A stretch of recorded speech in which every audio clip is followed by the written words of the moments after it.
ہمارے معاشرے میں جب رشتہ کرنا ہو تو عورت کا ماضی دیکھا جاتا ہے اور مرد کا مستقبل۔ کبھی ایسا بھی ہوتا ہے کہ ہم پر آنے والی آزمائش ہمارے لیے ہوتی ہی نہیں، اس کا مقصد ہی دوسروں کی اصل شکل دکھانا ہوتا ہے۔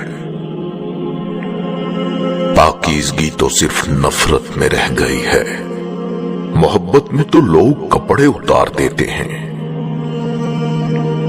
اچھے لوگوں کو ٹھوکر مارو گے تو وہ ٹوٹیں گے نہیں، لیکن پھسل کر تمہاری زندگی اور پہنچ سے بہت دور چلے جائیں گے۔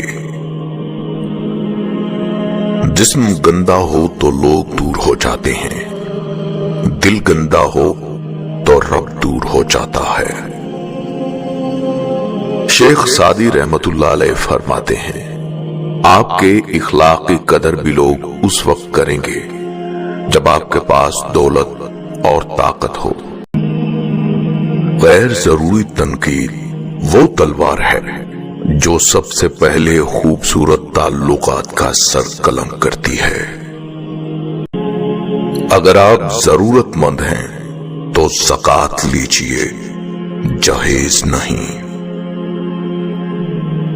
مخلص شخص تنہا رہ جاتا ہے، اس لیے نہیں کہ کوئی اس کا ساتھ نہیں دیتا، بلکہ اس لیے کہ اسے اس کا ضمیر اجازت نہیں دیتا کہ وہ منافق اور بے ایمان لوگوں کے ساتھ تعلق رکھے۔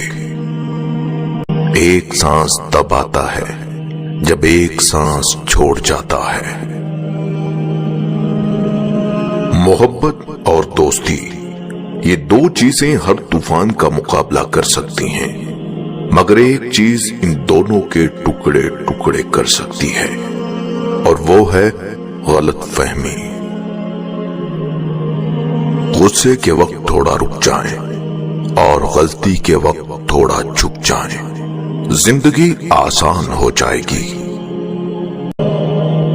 اگر آپ حادثاتی طور پر 2-4 کتابیں پڑھ لکھ گئے ہیں تو اسے ہضم کریں، دوسروں کا جینا عذاب مت کریں۔